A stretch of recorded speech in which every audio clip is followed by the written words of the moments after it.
Good evening, everyone. Thanks for joining us. It's a real pleasure to have you. Just going to take a quick moment for introductions to the ITWS program. We're really thrilled to have you all here and really talk to you a little bit about the program and what's happening and what we are all about. And then we'll spend quite a bit of time doing question and answer. You'll hear from Charlotte and Chris, members of the leadership, and hear all about what we're doing. So I'm Professor Plaka. I started with the program about 20 some years ago as an advisory. I was in the world of business for years. And then about 10 years ago started teaching and took over recently in the last year as director of the program. I graduated from RPI many years ago, back in the 80s, in computer science and electrical engineering. Before they were all born. Before everybody was here, just about everybody was here born, probably some of the parents as well. And so I've been doing technology for a long time. I've been CIO, CTO, CEO, started up a couple of companies, sold them, and now I teach full-time here at RPI. Thrilled to be back and working with the program, working with these incredible students. And so we're going to tell you a little bit about the program, but before we do that, I'm going to introduce Linda, and we're going to go through our panel. Hi, I'm Linda Marchuk. I am the program manager is my title for information technology and web science. I mainly work with the undergraduate students. I serve as the undergraduate student advisor. I've been at RPI for longer than everyone on this call has been alive. I've been involved in this program since inception, which was in 1998. I didn't start actually working for the program until 2000. I love my job. I love advising the students. It's something I really enjoy doing. Hopefully by the time you guys get there, we'll be back in person. We don't know that for sure yet, but as you can see from all of our various backgrounds, we're all in various states of our homes. So anyway, if you have any questions for me, I'm the one that's been sending you the emails. So you can send me an email, you can call me, you can, well, whatever form of communication works best for you is great with me. And now I'm going to turn it over to Chris Pence, who is the president of Gamma Nu Eta, which is our honor society. Yep, thank you, Linda. So as she said, I'm Chris Pence. I'm currently a senior, and I'm getting a dual major. So half of that is computer science. The other half is ITWS, as we're talking about today. In terms of campus activity, like Linda said, I'm the president of Gamma Nu Eta, which is the honor society here that we have for ITWS. And I'm also the secretary of another club on campus called the Smart Lighting Sustainability Club. Now, just real quick about Gamma Nu Eta, which, I mean, we can do that now or I can do that after. But right now, the kind of things that Gamma Nu Eta does is we try and support the community both academically and professionally. So we do, professional recruitment events, but also do kind of tutoring and things like that for the community here on campus. So now I'll hand it off to Charlotte, who is the Vice President of Student Leadership. All right, so I'm Charlotte. I am a sophomore ITWS major, and I'm dualing with communications, media, and design, which I just decided. Literally got off a call with Linda about, an hour ago about this, confirming that it went through. And as Chris mentioned, I'm the vice president of the ITWS Leadership Board, and some things that we do is we manage things involving alumni, curriculum. We just finished a new logo. So those are some things going on right now. And I guess I'll turn it back to Plaka. Okay. So what is ITWS? We're just basically going to give you a rundown of the program itself, a little bit of an overview so you have a better understanding of what ITWS is and what it is at Rensselaer. Type of jobs you can get, and then a little bit of way about how to navigate the program. So what is information technology and web science at RPI? Okay, it's the interplay between social, scientific, technical issues and the web. So everything, the idea is that everything that we do nowadays touches the internet, this thing called the internet. And how does that interrelate to things in our lives? So it can span everything from smart devices and cameras in our homes to data analysis and the data that's being captured about you and how it's being used, as in the Cambridge Analytica thing with Facebook and so on, to running IT organizations and how does a network get put together and how does it get deployed and how do we structure one. So it's everything related to information technology and then also web science.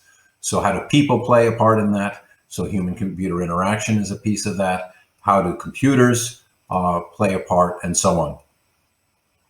How can we use computing to change the world, which is part of RPI's mantra, if you will. All right. So graduates, last year was a crazy year with the pandemic, of course. 80% of our reporting seniors secured employment or had graduate school plans prior to graduation. For the 7 years prior to that, we had 100% placement. Last year, our average starting salary for our undergrads was $84,500. The year before that, it was $96,000. So our graduates perform well. They get hired. They're in demand. The companies that you would be looking at, Deloitte, Apple, Cisco, Microsoft. We have 3 program managers at Microsoft right now. The Edge browser, one of our recent graduates, is a program manager for the Edge browser at Microsoft. Facebook, Boeing, CIA, NSA, J&J. So they go to all top companies. You'll have the opportunity to interview. We get you started very quickly. One of the things we do in ITWS is try to make what you learn in computer science or biomedical engineering or math or what have you, make it applicable to the information technology world and make you productive quickly, which is one of the reasons why our students are in such demand, why the companies pay such high prices, and why their career paths move so quickly. Our curriculum combines technical and HCI, social implications of ITWS, communications, management, ethics. You will also select a concentration. What are you interested in beyond strict technology? Concentration is 8 courses in a selected field, and it can be various different fields. I'll list some of them in a moment. And then you'll graduate with a foundation in IT and web science with an area of focus, at least one area of focus that you're interested in. You'll have a broad focus degree. It's not only technical. We have a lot of folks that do computer science and web and IT and web science. We have students that do management and IT and web science. So it can be a more business-oriented application of technology or a more technological-oriented application of technology. We have doctors come through our medical program. We have biomedical engineers come through and dual in ITWS. And so, and we have students come in that want to go into data analytics, web analytics, and go into go down the research track, pursuing ultimately a multidisciplinary master's and or PhD.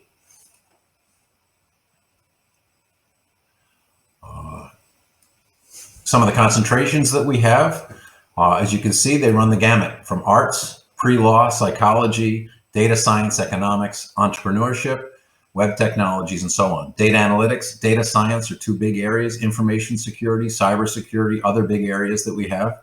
The information dominance program, which was done for the US Navy, was written and created here at RPI, and that is part of our information security concentration. We are active mentors. We have active mentors on our faculty of the RPI Sec security group, which is a top level security hacking group, wins awards regularly. One of the main points here I want to point out on the concentrations are the special interest concentrations. If there is an area of focus that you're interested in, but it's not exclusive, for example, let's say you are interested in computer networking, but also entrepreneurship, there are ways that we can adjust those concentrations to let you build what we call a special interest concentration. And that is something where you would sit down with the different course listings, the course options from different concentrations or other courses that you want to put together. You would put together a planned plan of study and sit down with Linda and myself, and we would go over it to talk about what we think the application is of that to make sure it's real, but give you the ability to create a concentration that's custom for you.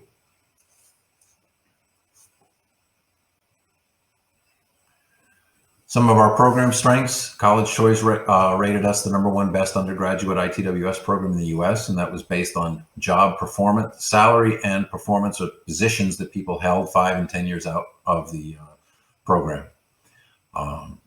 As I've described, the concentrations allow you to explore multiple interests, and we have plenty of project-oriented hands-on courses. So the things you will do in some of these courses involve real-world projects, and Chris and Charlotte may have some things to add to that later if you ask, but the projects you can work on tend to be very real world. In Capstone, we bring in companies such as Microsoft, IBM, United Airlines, and various others, Deloitte, J&J, and so on.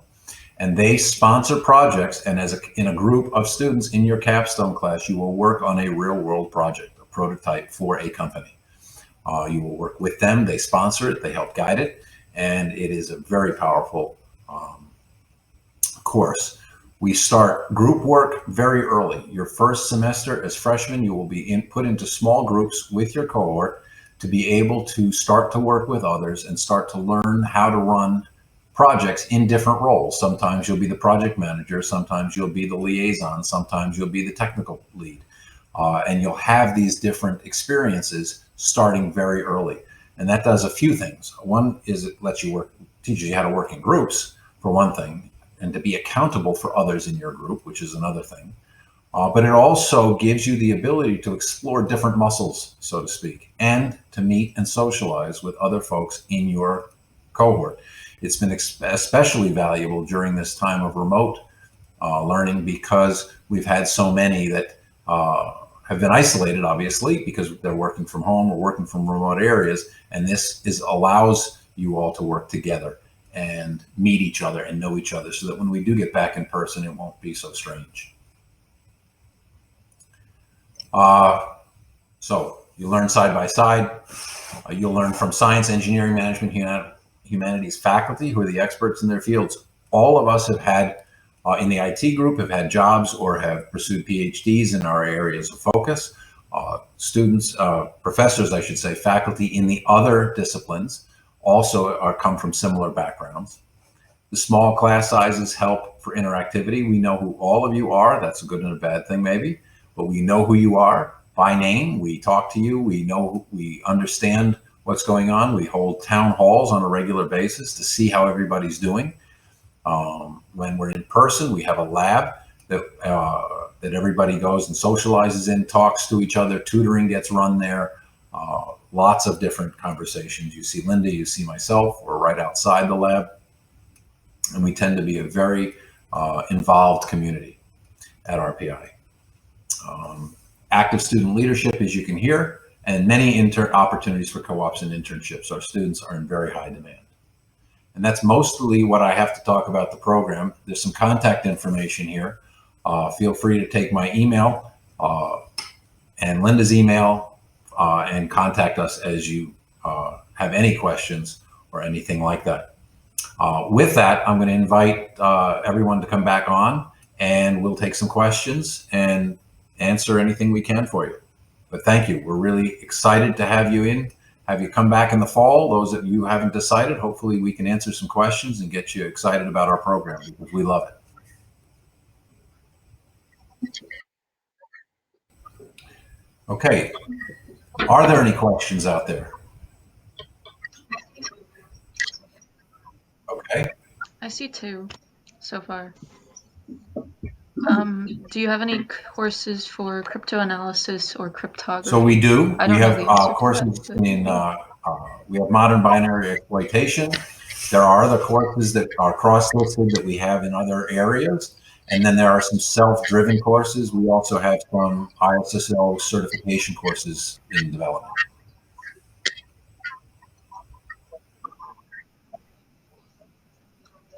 All right, and then how many other schools have ITWS? Is it new? I know there are a number of schools that have it. I don't So know there if anybody are else has like there more are more detail to that. now that have it than used to. We are 22 years old. We started in 1998. We were the first. We are the #1 program, but We were we're the number first one program. We program. started 22 years We're the ago. The Honor Society founded here. We have 5 affiliate schools involved, and it's um, certainly a growing concern. There are many schools now that have it. I don't know the count. Linda, when do you specify your concentration?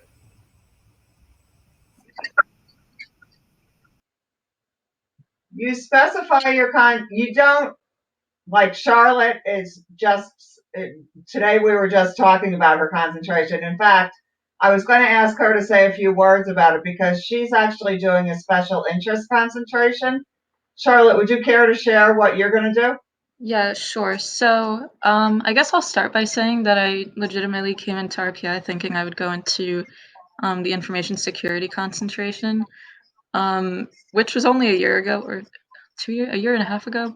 And now I'm really far away from that idea. I decided that I'll probably be going toward consumer analytics or something in that area, which means that my concentration would be better fit if I did a combination of cognitive science and data science to get the human aspect and then also the data aspect. So I'm probably going to be mushing those together more or less and then sending a list to Professor Plotka and hoping that that gets more or less approved. And you don't, most normally we like students to declare their concentration by right where Charlotte is. She's in her second semester of her sophomore year because over the summer, when you do the summer arch courses, that's, you might get more involved in your concentration. There's more of your concentration courses offered.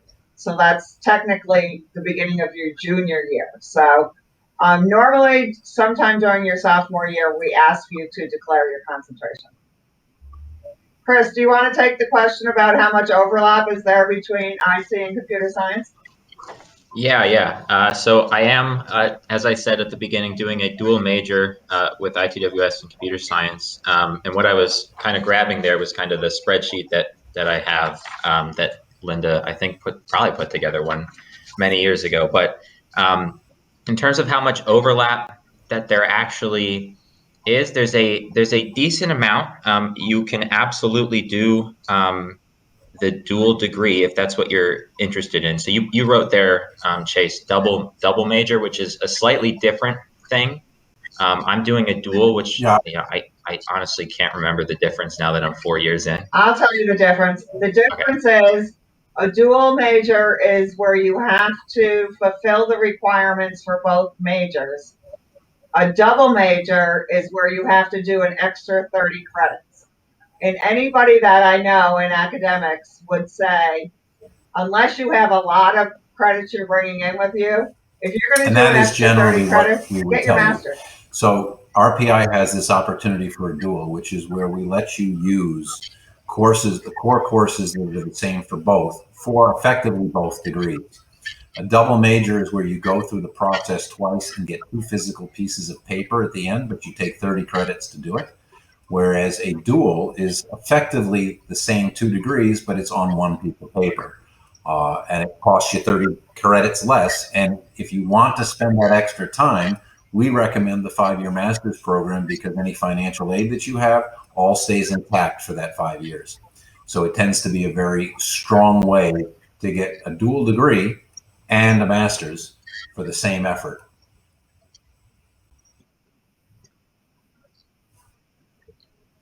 Yeah. So What in Professor the Plaka is referring to is you'll hear people talking during your the various sessions you attend, I'm sure, is the Coterminal program.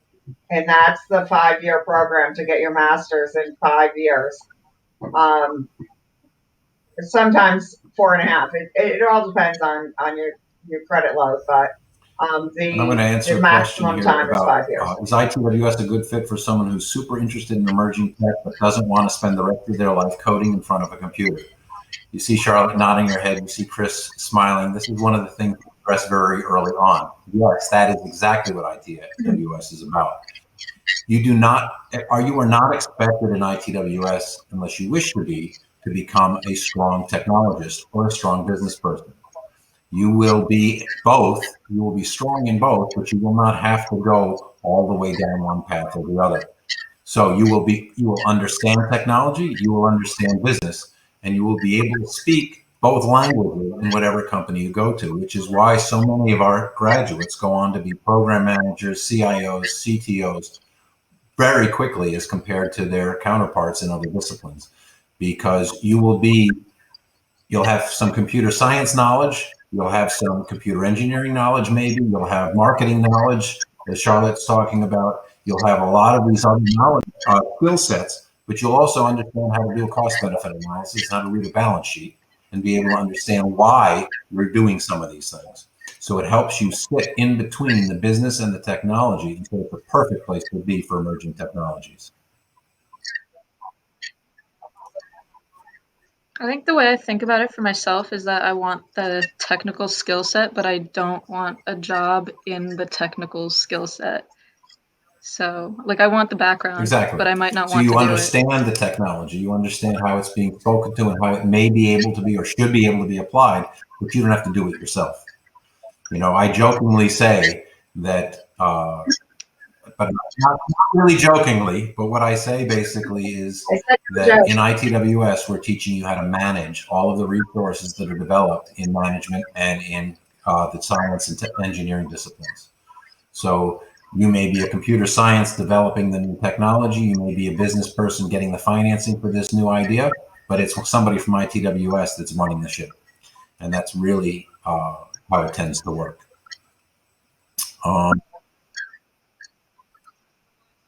Also, I think you skipped a question, which was similar to the other one about double majoring with computational biology and if it would be too difficult to manage.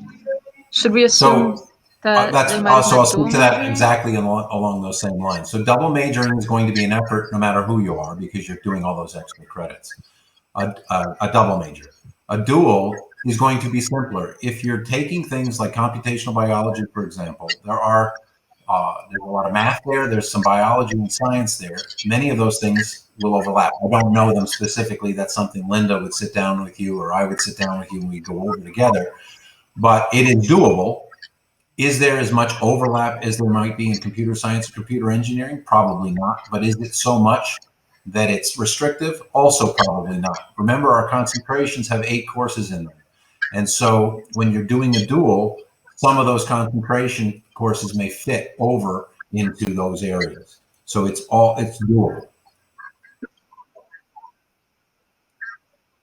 Yeah, so my dual doesn't cross over with ITWS whatsoever. I think it's a communications dual. And so far it's looking like it's not going to be a problem whatsoever to get that stuff done. Because Charlotte's going to do cognitive science and data analytics, correct? Yeah, so data science and cognitive science, special interest concentration, and then a dual with communications. But because of the electives that we have, the free electives, a lot of the communications dual will kind of just fit right into there and cover those. So yeah, it kind of fits pretty nicely. We can really make it so almost anything you can dual with. And it's because of the big concentration piece that we're able to do that, because there's 8 courses in a concentration.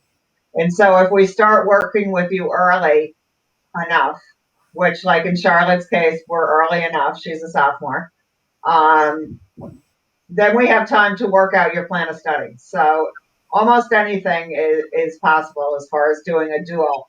And people often get the words double and dual confused.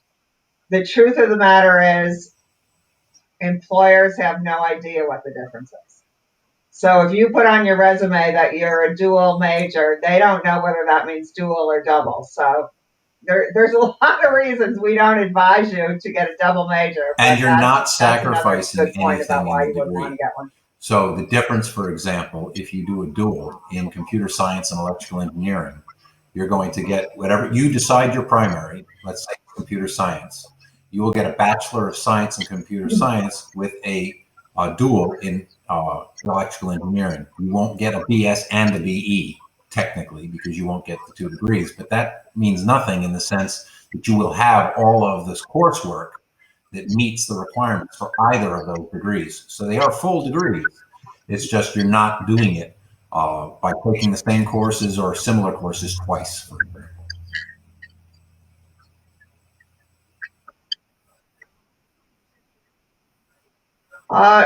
The last question here, and please type in more questions if anybody has questions.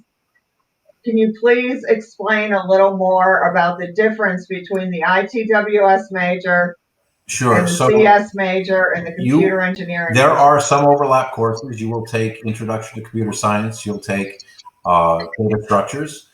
Those are courses that you will take as a computer science degree, but you will not have to take you will not take numerical computing. You do not have to take calculus 2. You do not have to take a lot of harder core science courses for the ITWS degree.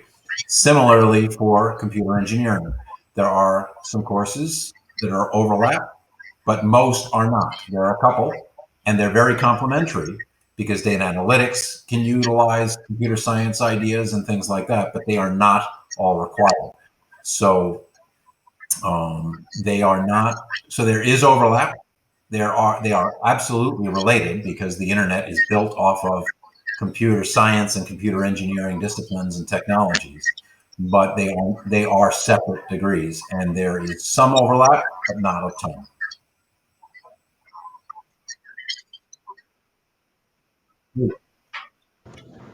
Yeah, I think I could add a bit more to that, having gone through at least the CS major. I normally describe the CS major is almost entirely kind of programming and theory based. So all of the classes that you're going to be doing you're either heavy programming or you're studying the theory behind computer science and getting into all that technical stuff.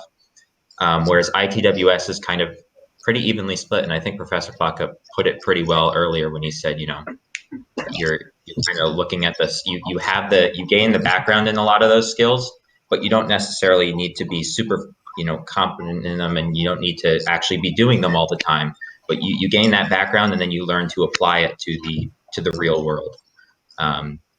Yes. So, and then the other part of I think ITWS that's important is you get a little bit more web programming background than you would in the CS department. So with CS, you do a lot with languages like Python, C++, Java, whereas with ITWS, you'll learn more languages like HTML, CSS, JavaScript, Node.js, PHP, those kind of things. So there's a little bit of difference in the languages that you're also dealing with because you're programming different things. Do we have any other questions?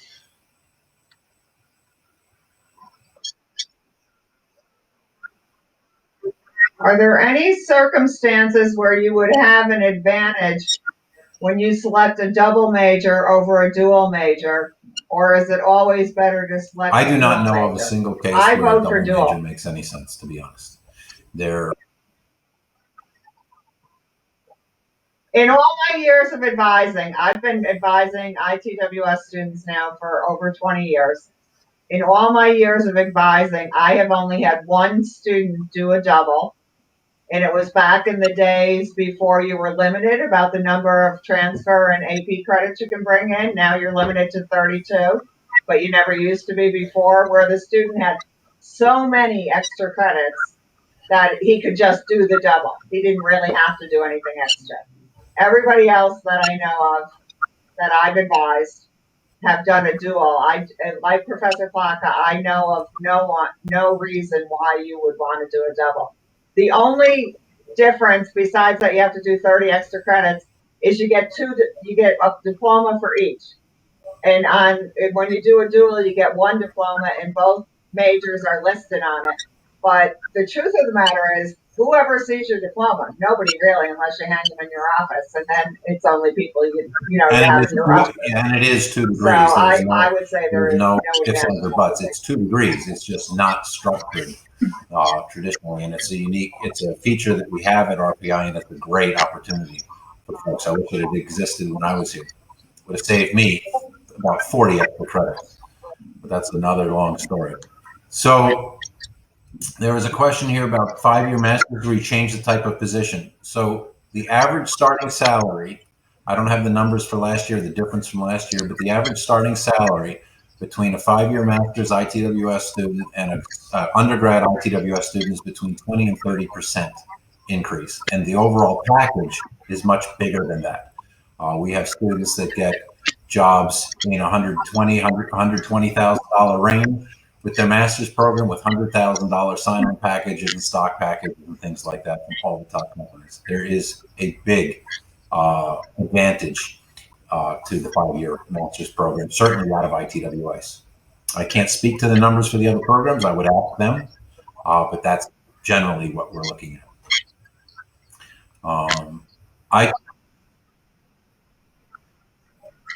Can you talk a little bit about exactly the ITWS with business analytics dual major?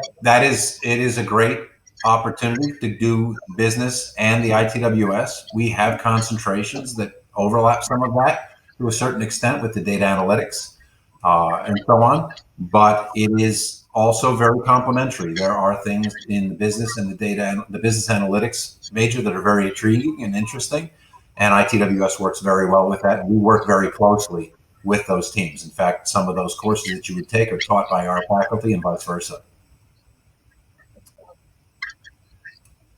The most common or marketable concentrations, there aren't very many that are not interesting or marketable. We change them. I would say the most popular, and again, it's hard to say what's the most marketable when we have had such high success in placement. But I'll tell you that the most popular concentrations are probably the web technologies concentration, the information security concentration, and some of the others. Linda, are there a couple of others? Management would be another one. Management. Management is awesome. I can also say something on behalf of this. You know, Sam Catcher, her and I had a conversation about this last year when I was looking into CogSci. And well, I don't think it was her concentration, but I think it was her minor or her dual in cognitive science. And she mentioned, yeah, okay. But she mentioned that having cognitive science on her resume, like, made her really, really stand out to recruiters. I don't know if that's just like something like a field that's currently really hyped up or something, but yeah, that's great. She said that it was again, really like I say, it's hard to say which her. is more marketable when everybody's getting jobs, but the more popular for the students seem to be those. CogSci is another one for sure. And then the question of hardware and software, there is no focus one way or the other in hardware and software. That's the concentrations come in, and you can drive your focus in hardware or software or management or what have you using your concentration. We do not have a bias one way or the other, and we have a fair balance of those, because being multidisciplinary, you have access with the different concentrations to the computer and software systems engineering courses, which will bring you more hardware oriented, and you have access to the computer science type courses, which will bring you more software oriented. So they're both available to you.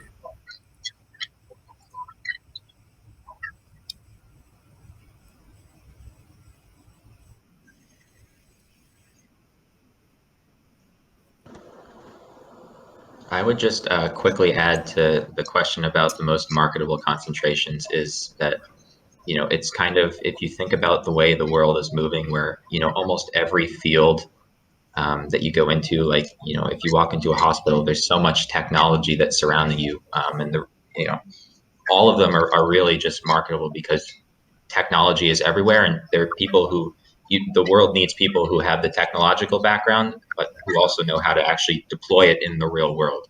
And I think that's kind of what, as we've been talking about, this program is really all about. So you really can't go wrong with almost anything that you do.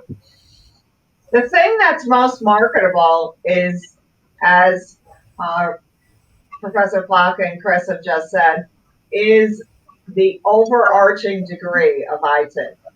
Because it's like an umbrella of education that you have that's unique. You have technical skills, you have humanities, arts, and social science skills, you have web technology skills, you have good management skills. The thing that we hear over and over and over again from our alumni is the communication and teamwork that they did as part of our program is you can't match it in any other program. They feel like they start heads above everybody else because they've had so much experience in doing all that as far as presentations, working in groups. They start, Professor Flocka teaches the Introduction to Information Technology and Web Science course. They start in that course doing group work, and he has them because it's the first course that they take where they do group work. He has them work in smaller groups than you do when you get into some of the higher level classes. Maybe Chris or Charlotte can talk about one of their projects or one of their the teams that they work with, but I have the feedback that we get is always that I'll add, before you guys jump in on specific projects, which I think will be helpful, I'll say that project work is one of the differentiators of our program, in the sense that you will learn to work with others, as we mentioned before a couple of times, work on different projects that are relevant. You'll understand how to write a proposal. You'll understand how to justify that proposal. You'll understand how to present the results of that proposal and explain why something didn't work the way you thought it would and what you did to compensate for that. And these are things that start very early on, to the point where in the capstone course, which is taught, has both graduate students and seniors in it, every single class, every single group has undergrads leading the groups in with their master's student cohort, because the master's students come in, and the ones that don't start at RPI do not have, across the board, do not have the same management and skills to work in groups as our students have. And I'll leave it at that and then let Chris and Charlotte talk about. Charlotte doesn't know about capstone yet, but she's getting there. But Chris.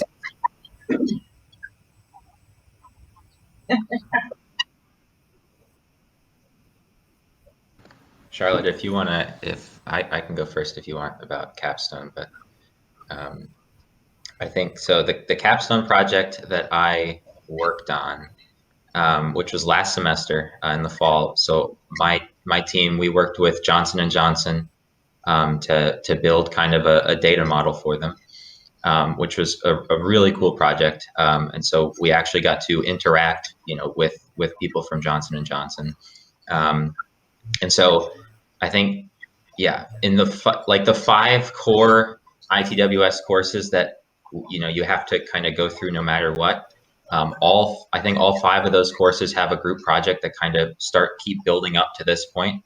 And I came into college as kind of like a shy high schooler. I didn't really like talking to people very much. I wasn't about that. And how things have changed. Yes, so I would not have liked to show up to an event like this 4 years ago, and I certainly wouldn't have found myself as a project manager and client liaison in that project with Johnson and Johnson. I would have absolutely shied away from that role, but the program really prepares you so much, and on both fronts, being able to talk to people and things like that, and being able to present your work and stand up for your work, but also give you the core to actually know that your work is good. So that was a really fun project, and it went pretty well. And yeah. I guess I can talk about the much less interesting sounding in comparison final project for WebSys that I did. I mean, it has kind of a funny backstory. So I was interning for a company that I did not like interning for, as I think Professor Plotkin knows, because I think that I ranted to him about that over the summer.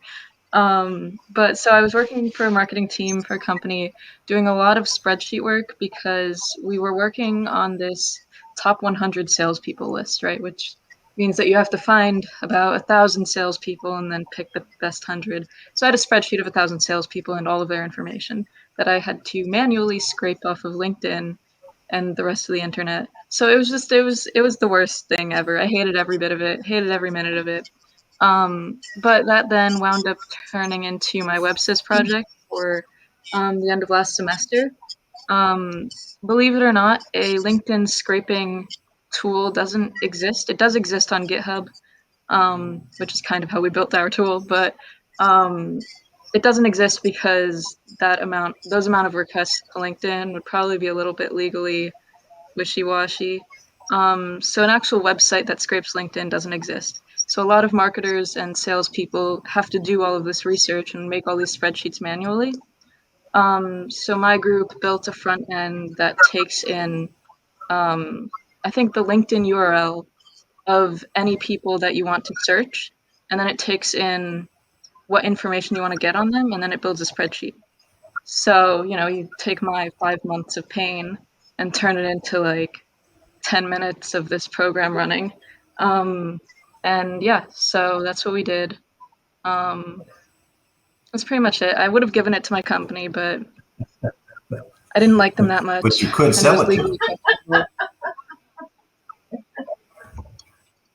Well, yeah, besides the illegal part here, the fact that It's not LinkedIn illegal. doesn't They just want don't this like to it to happen because they want you to pay for the. Yeah. So here's the thing. I was actually going to use it to do the rest of my job, right? Now that I had it built. It's legally questionable. That's what it is. You will go to court if you do this, but you could win or lose, but you will go Well, to court. hopefully you're not going to go to court. But the idea of being able to build a project like that and build something that is absolutely relevant to what you needed to do and build efficiencies into the workflow, into the process is pretty exciting. And that's the type of thing that you are encouraged to look to do in your other projects. You come up with the ideas in intro and in web systems and web science.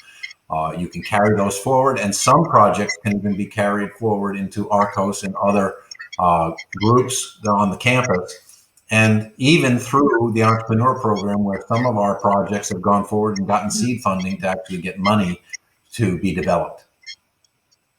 So there are opportunities to take these ideas and run them forward.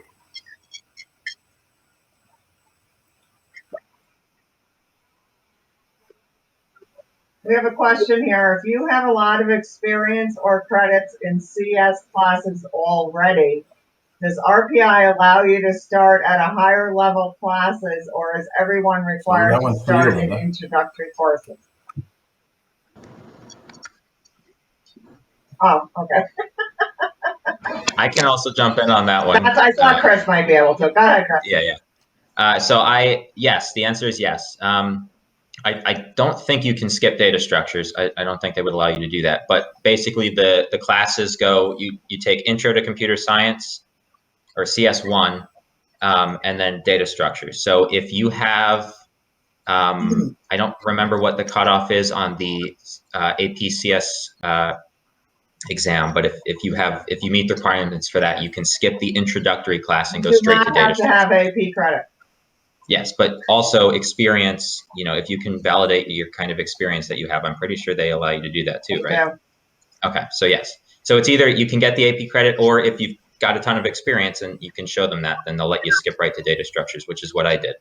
They will ask you several questions, which if I'm being perfectly honest with everyone, I've never taken a computer science class in my life. But I have a lot of experience in that area because I've been advising students about it. They will ask you a series of questions. Do you know this, this, this, and this? Computer science actually has a sheet that they hand out to people. And, are you ready to go into data structures? Because having said that you can go into data structures, would anyone like to talk about the data structures course? Yeah, I was about to say I don't think it's generally recommended by students that I've heard from to jump straight into data structures. Like, I know that a lot of students go back from data structures into intro after like the first month or so. But yeah, I took it my second semester, so I can't really speak on behalf of that. But I do hear it's not that easy to take it first semester freshman year. And Chris, how did you find it? So my primary, the first major that I came into the university with was CS, and I had a bunch of computer science experience In high school, I was very fortunate that my high school actually introduced computer science classes while I was there. And I had a little bit of background from kind of like summer camps and things like that. So I was fairly confident in my abilities on top of doing well on the AP exam. But data structures was still a very tough experience, no matter where, how much experience you have. So it's definitely possible, but you kind of have to, go into it knowing, and you can always ask the CS department. They'll definitely be able to help you kind of figure out if you're kind of fit and ready for it. But no matter what level of experience you have, it's going to be a challenge. There's also Chris, did you say that's the class that you get the most? Chris sort of skimmed over the tutoring part of what they do in the Honor Society, but they have a very robust program in our Honor Society where they do one-on-one tutoring with students, and it's just our students. So as you probably all know, we have very small, manageable numbers in our classes because we currently have 233 undergrads. So they are able to do one-on-one tutoring, and probably at least the course that I instruct people. So I'll speak a little bit to data structures. Data structures is a core course, and it's a very important course. And I took it years and years ago. It's one of the most valuable courses for my career that helped me on many different levels, and I tell students the same. And alumni tell me that they figured out that that's true. Students, it's tough. It is a tough course to take. I don't think that it's unreasonable to pass out of Computer Science 1 and then take data structures. What I agree on Chris's side, though, is you may not want to take data structures your first semester, even if you've placed out of that class. Because one of the biggest requirements for data structures is time, because you're going to spend a lot of time working on the homework. And in your first semester, you're going to take a lot of time figuring out the RPI experience and figuring out how to manage your class and figure out everything. And so even if you place out a CS1, you might want to wait a semester to take data structures so that you don't have as many time constraints on you getting in.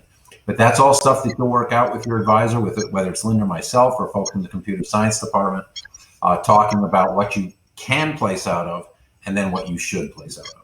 And we've got empirical data as well as anecdotal data, as Charlotte was referring to some of the students' feedback on how that goes for people. And we will obviously share that with you on an individual basis when necessary.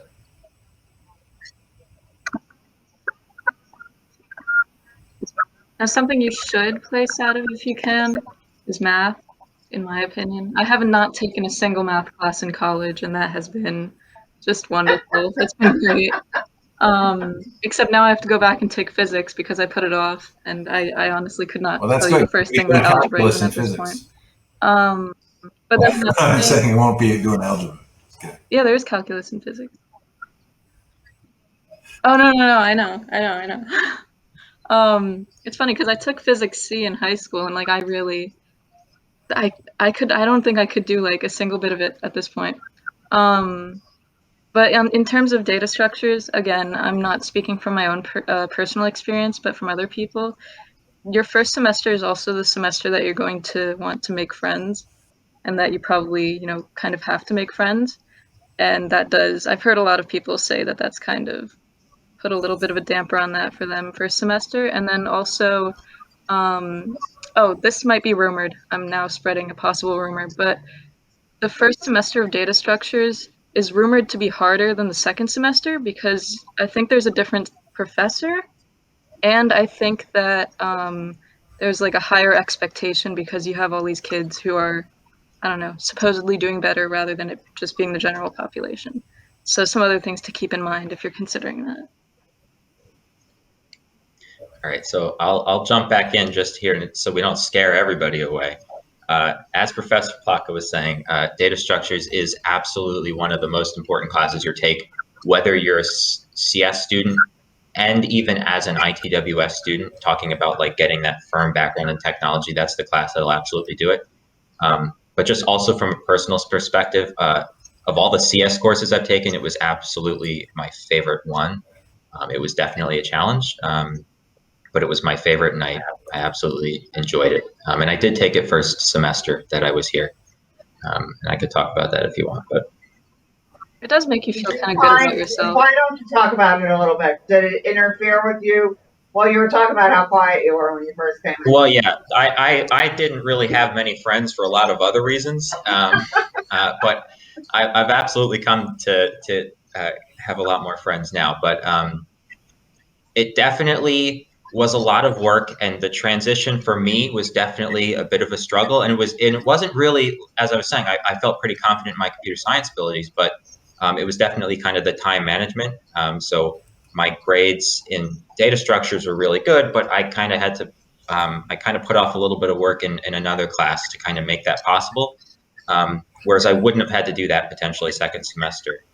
But now I've got It's really much not better time all management that skills hard. because of that. It's So just time consuming. yeah, it's very time consuming. Do we have any other questions? Yeah. Okay. Not yet. Linda, you want to do your tap dance?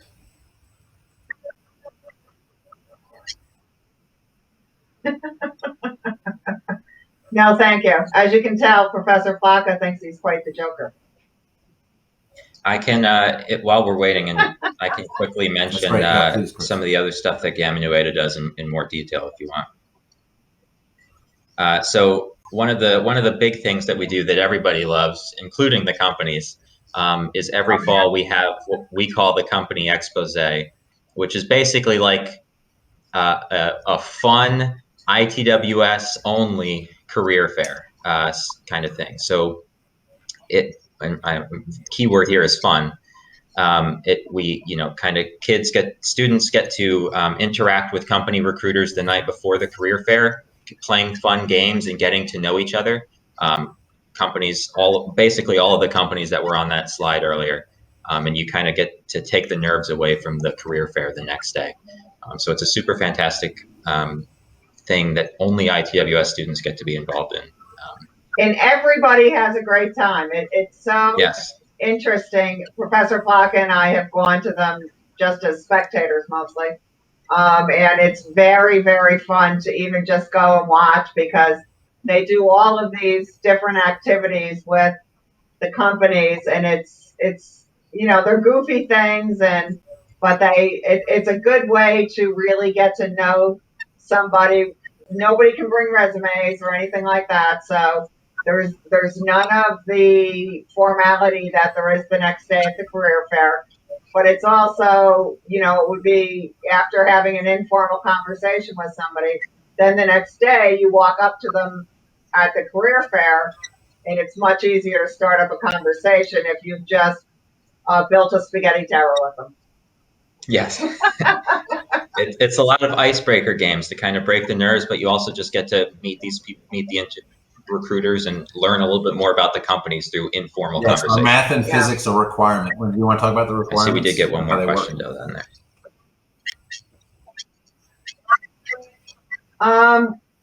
Yes, one of the core requirements is that you have 24 credits in math and science.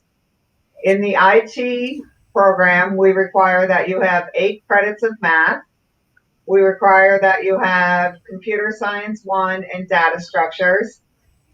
We require that you have a physical science elective, which normally most students do physics, and that you do a life science, which most students do biology. There are exceptions to that rule, but there's no exceptions to you need 24 credits in, but some of them can be math transferred. And science, and 8 of them have to be in math. Absolutely. You can use AP credit. You can use transfer credit. The rule is that you can only bring in 8 credits, but they do allow you to bring in more. AP, especially. Take a last call for questions. Yep, and if not, then we'll. Oh, going once. When did they pick their classes for freshman year? Oh, there we go. You'll do that during student orientation or before student orientation, which will be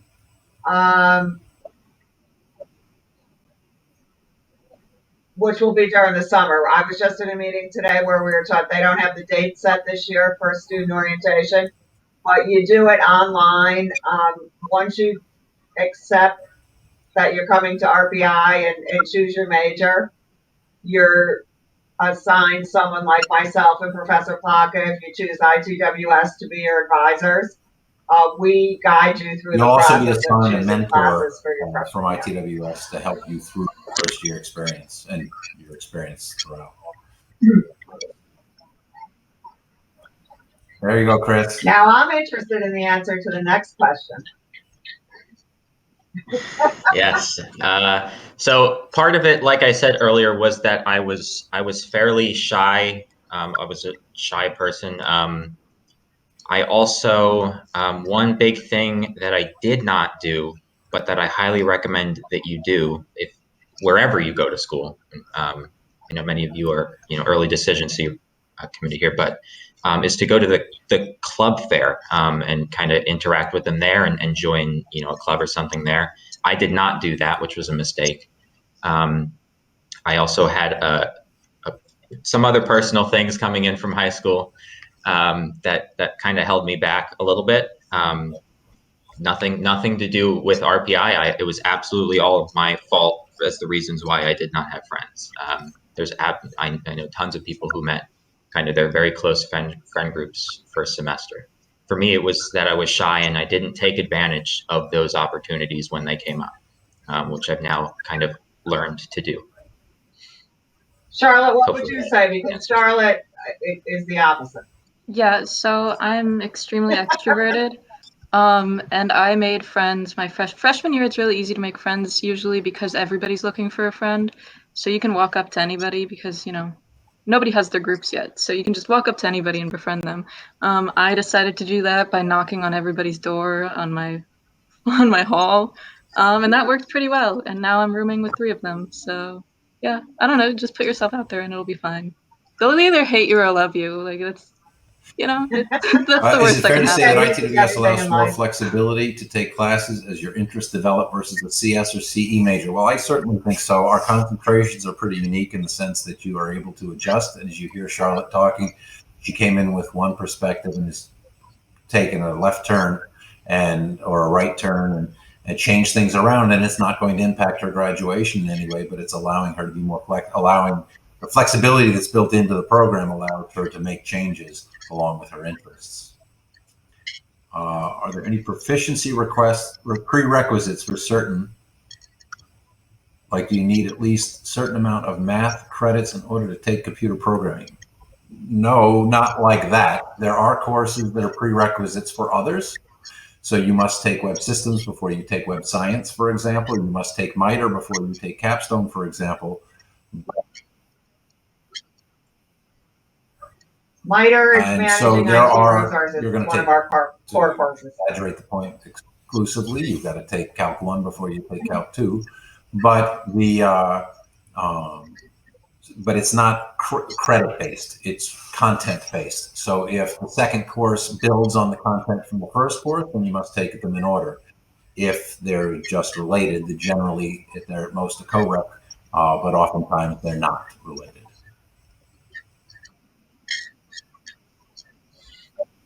And I'm not sure if this is what the question is asking, but you don't need to know Absolutely how not. to The intro program course is before coming to designed. RPI. The intro course in ITWS is designed for those that have never seen a program before. CS1 also is designed for beginning folks that have never programmed before. And you will be programming by the end of those courses.